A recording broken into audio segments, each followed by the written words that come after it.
What if I told you that you could instantly become wiser, more grounded, and even magnetic by making just a few simple mental shifts, without memorizing complex philosophical theories, quoting ancient texts, or becoming a philosopher yourself?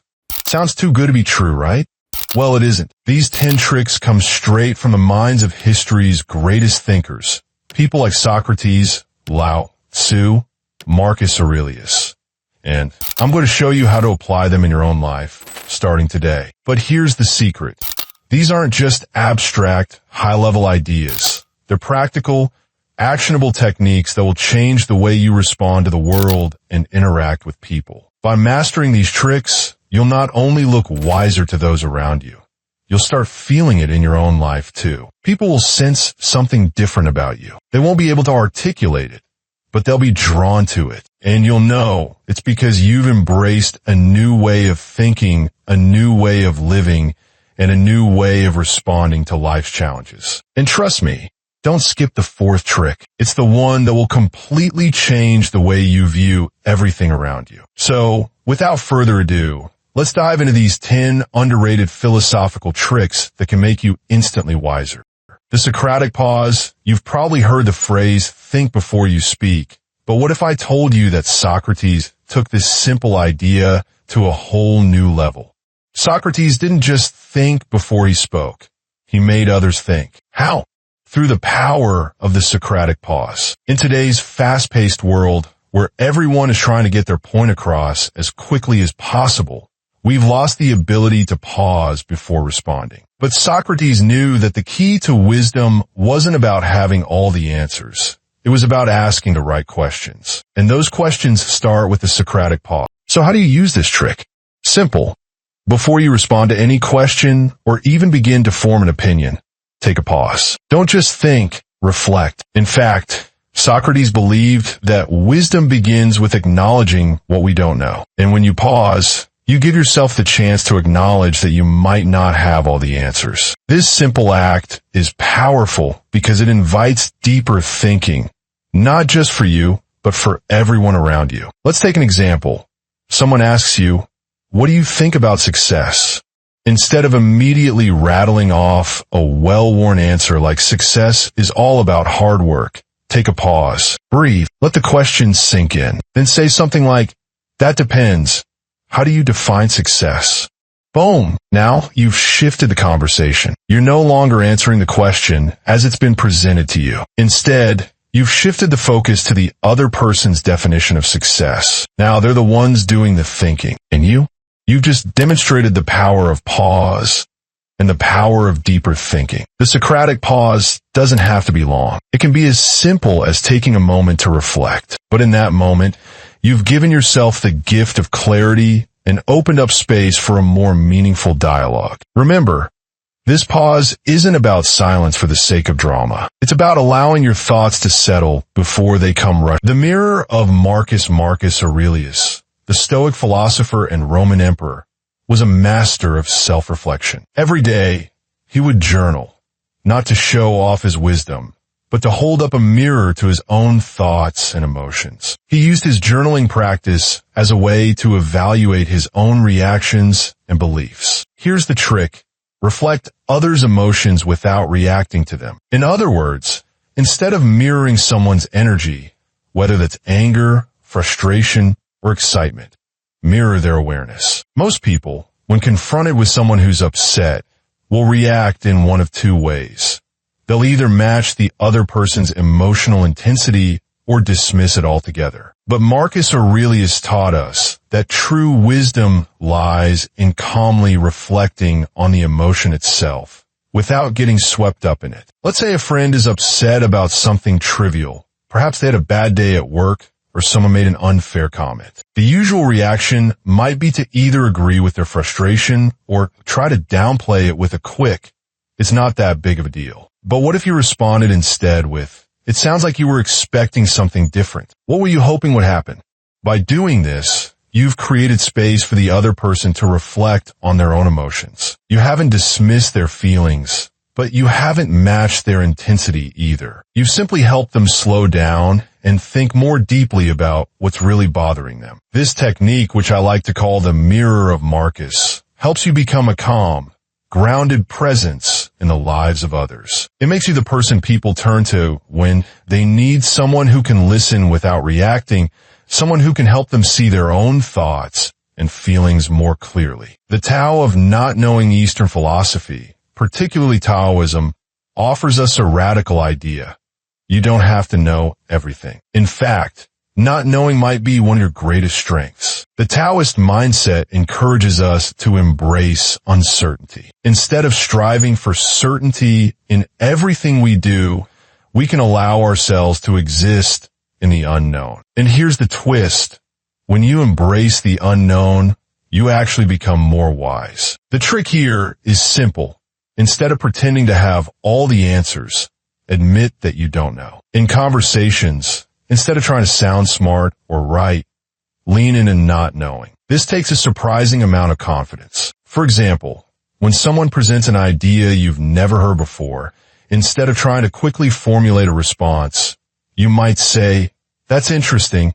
I've never thought about it that way." Or, "I don't know, but I'd love to learn more." In a world where everyone feels the need to be right, those who admit uncertainty stand out. There's something refreshing about a person who's willing to acknowledge that they don't know it all. And you know what?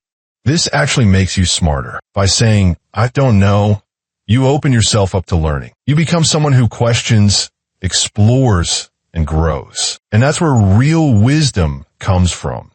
Not in pretending to have all the answers, but in being willing to ask the right questions. The Tao is saying, "He who knows does not speak. He who speaks does not know," captures this perfectly. When you embrace the Tao of not knowing, you give yourself the freedom to think more deeply, listen more attentively, and learn more effectively. The Nietzsche flip now. Let's move on to something that might completely change how you view your challenges in life. Friedrich Nietzsche, the 19th century German philosopher, is known for his powerful ideas about the human condition. One of his most mind-bending concepts was amor fati, or the love of one's fate. Nietzsche didn't just want people to tolerate hardship. He wanted them to love it. Here's how this works.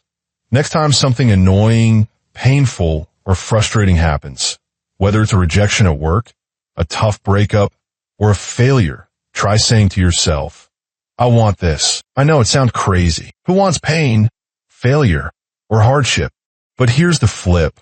When you say, "I want this," even in the face of difficulty, you are no longer a victim. You've taken control. You become the author of your own story. Nietzsche believed that true greatness came from embracing whatever life throws at you, good or bad, and loving it. By doing this, you shift from being a passive observer to an active participant in your own life. This isn't just about accepting what happens to you.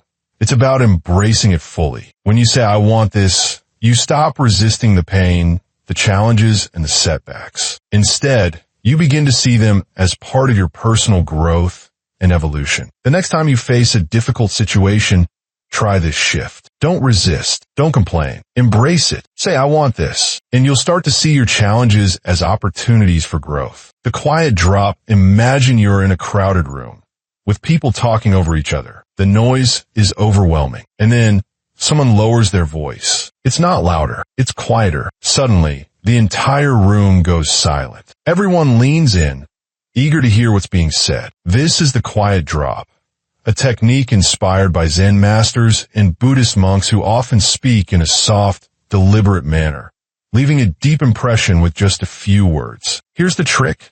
When you're making an important point, slow down. Lower your voice. Drop the volume, but not the intensity. In a world full of noise, where everyone is trying to be heard, the ability to speak softly but with intention can have a profound effect. It commands attention in a way that shouting never will. For example, instead of saying, "I think this is really important, try this." This is the part most people miss. Then pause. Let the silence hang in the air. And notice how everyone's attention shifts toward you. They're not just listening with their ears. They're listening with their full attention. This technique works because it taps into the power of stillness. Silence has a magnetic quality. It draws people in. And when you speak softly but with conviction, you show that you're not just trying to dominate the conversation.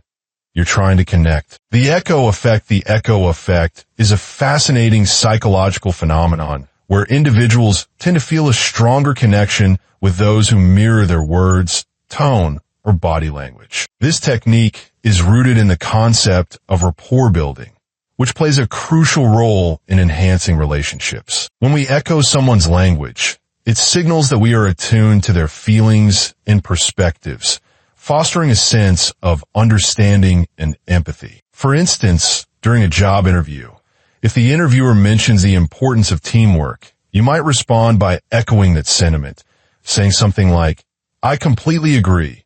Teamwork is essential for success." This subtle mirroring can create a bond, making the interviewer feel more connected to you. By making others feel understood through this technique, you not only enhance your chances of making a positive impression, but also build trust, which is vital in any relationship. The echo effect demonstrates how simple adjustments in communication can lead to deeper connections, ultimately influencing the dynamics of interactions in both personal and professional settings. Embracing this technique can significantly improve your ability to relate to others and foster meaningful connections. The power of pausing before responding to questions is often underestimated, yet it can significantly enhance the quality of our interactions. A brief pause allows us to convey confidence and thoughtfulness, demonstrating that we are carefully considering our response rather than rushing to answer. For example, if someone asks about your profession, instead of immediately diving into your job description, taking a moment to pause can create a sense of anticipation. You might say, "That's a great question," followed by a thoughtful silence before elaborating on your role. This pause not only gives you time to gather your thoughts, but also signals to the listener that you value the question and are providing a well-considered answer. By employing this technique, you command attention and respect in conversations, as it shows that you are engaged and present. People are more likely to listen intently when they sense that you are taking the time to articulate your thoughts. Ultimately, mastering the art of pausing can transform your communication style, making you appear more composed and insightful in both personal and professional settings. Leaving sentences unfinished is a powerful technique that can effectively engage listeners by keeping them curious and eager for more information. This method creates a sense of suspense, prompting the audience to actively participate in the conversation as they anticipate what comes next. For instance, during a discussion about a recent project, you might say, "We faced several challenges, one of which was particularly surprising," and then pause. This unfinished thought encourages listeners to lean in, wondering what the challenge was and how it was resolved. In storytelling and public speaking, this technique can be particularly effective as it captivates the audience's attention and maintains their interest throughout the narrative. By strategically leaving thoughts incomplete, you create a dynamic interaction where listeners are not just passive recipients of information, but are actively engaged in piecing together the story. This method not only enhances the overall impact of your message, but also fosters a deeper connection with your audience, making them feel more involved in the conversation. Ultimately, mastering the art of leaving sentences unfinished can elevate your communication skills, making your interactions more compelling and memorable. A single word can dramatically alter the power dynamic in conversations, often shifting the tone and direction of the interaction. For instance, responding with a simple word like "really" can have a profound psychological impact. This response conveys surprise or skepticism, prompting the other person to reconsider their statement without escalating tension. Imagine a scenario where someone uses sarcasm, saying, "Oh, great job on that project," in a mocking tone. Instead of reacting defensively, replying with "really," invites them to clarify their intent, subtly challenging their sarcasm while maintaining control of the conversation. This technique allows you to assert your perspective without engaging in conflict, as it encourages the other person to reflect on their words. By using a single, well-placed word, you can defuse potential hostility and redirect the conversation toward a more constructive dialogue. This method not only helps you maintain composure, but also reinforces your position in the interaction, demonstrating that you're confident and in control. Ultimately, mastering the use of strategic words can enhance your communication skills, allowing you to navigate complex conversations with ease and poise. The subtle art of planting ideas in others' minds revolves around the strategic use of questions to guide them toward their own conclusions. By asking thought-provoking questions, you can encourage individuals to reflect on their beliefs and choices, leading them to insights that align with your intentions. For example, if you want to guide someone toward healthier eating habits, instead of directly telling them what to do, you might ask, "What do you think about incorporating more fruits and vegetables into your meals?" This question prompts them to consider their current eating habits and the benefits of healthier options, allowing them to arrive at the conclusion themselves. This method is particularly effective because it fosters a sense of autonomy and ownership over their decisions, making them more likely to embrace the change. By planting ideas through inquiry, you can positively influence behavior without coming across as pushy or confrontational. This technique not only enhances communication, but also builds rapport as individuals feel respected and understood. Ultimately, mastering the art of asking the right questions can empower you to inspire meaningful change in others while nurturing a collaborative and supportive environment. Now that you've learned these 10 philosophical shifts, it's up to you what happens next. You could forget them. Keep living your life the same way you always have. Keep reacting to everything that comes your way. Keep pretending to know everything. Or